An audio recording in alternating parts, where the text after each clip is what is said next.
नमस्कार। व्यय भाव का अगला पाठ संख्या 132।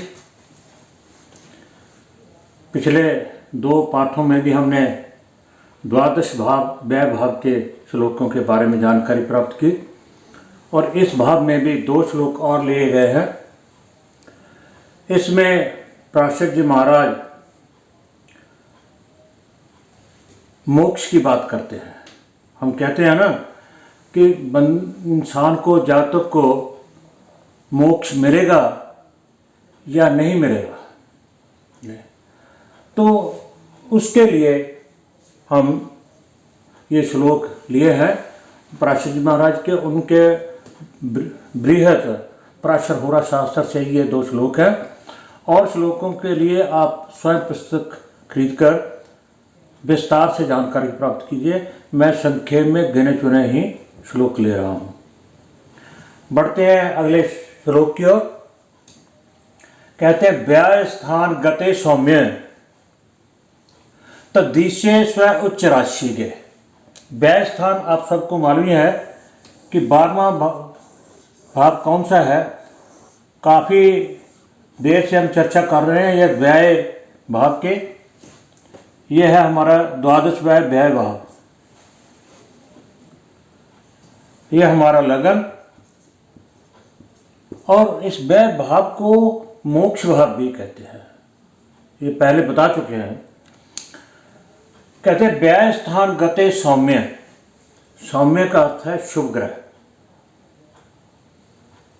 व्यय स्थान में शुभ ग्रह बैठे हो। सौम्य बुध को भी कहते हैं। अगर कई स्थानों पे बुध को सौम्य ग्रह कहा गया है, मगर यहाँ कहा गया व्यय स्थान गते सौम्य कि द्वादश भाव में, व्यय भाव में शुभ ग्रह स्थित हों, शुभ ग्रह बैठे हों। तद्दिश्य स्व उच्च राशि गए। तद्दिश्य उसका स्वामी, द्वादश भाव का स्वामी जो है, व्यय भाव का व्ययेश है, वो अपनी उच्च राशि में गया होगा। मान लीजिए यह मेष राशि है तो स्वामी कौन हुआ? मंगल। मंगल की उच्च राशि कौन सी है? मकर। तो यहाँ मिथुन राशि बुध है। बुध अपनी उच्च राशि का कन्या। जो भी ग्रह यहाँ का लॉर्ड है, भवेश है, वो अपनी उच्च राशि में बैठा हो। यहाँ पे शुभ ग्रह से बैठे हो और यहाँ का स्वामी जो है वो अपनी उच्च राशि में बैठा हुआ। ठीक है। अगली लाइन में क्या कहता है? शुभ संयुक्ते शुभ दृष्टे। शुभ संयुक्ते शुभ दृष्टे। और किसके साथ? शुभ ग्रहों के साथ शुभ दृष्टि। द्वादश भाव पर भी शुभ दृष्टि हो और उसके जो स्वामी है वो भी शुभ दृष्टि हो या शुभ ग्रह के साथ उसकी युति हो। मोक्ष नात्र संशय। कहना ऐसे जातक को मोक्ष की प्राप्ति होगी, इसमें कोई संशय नहीं है। कहने का भाव यह है कि द्वादश भाव का स्वामी अगर शुभ ग्रहों से युक्त है और शुभ ग्रह से दृष्टि है और अपनी उच्च राशि में होकर बैठा है, तथा व्यय स्थान में शुभ ग्रह बैठे हैं और शुभ ग्रहों की यह दृष्टि है, तो ऐसे जातक को मोक्ष ही प्राप्त होगी। इसमें कोई संशय की बात नहीं। यानी जो पहला श्लोक है वो किसकी बात करता है? मोक्ष की बात करता है।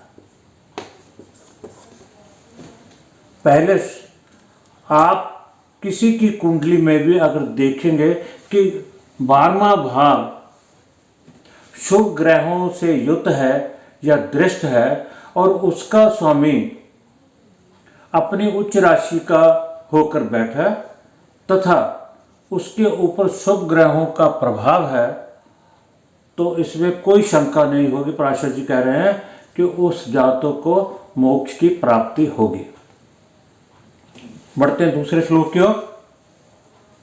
वैश्य पाप संयुक्ते। पहले शुभ की बात की थी, आप पाप ग्रहों, अशुभ ग्रहों की बात करते हैं।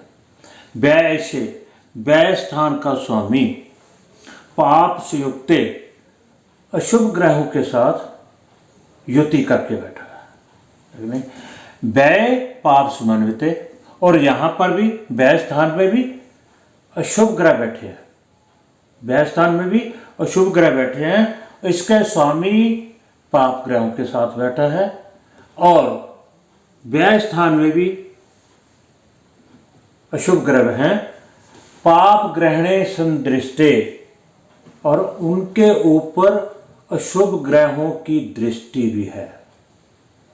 यानी जो द्वादश भाव का, व्यय भाव का स्वामी है, उसकी युति अशुभ ग्रहों के साथ है और शुभ ग्रहों से दृष्ट है, प्रभावित है, तथा व्यय स्थान द्वादश भाव में पाप ग्रह स्थित हैं, तथा व्यय स्थान पर भी अशुभ ग्रहों की दृष्टि है। देश देशांतरगत है, तो ऐसा जो जातक है देश विदेशों में जाता है।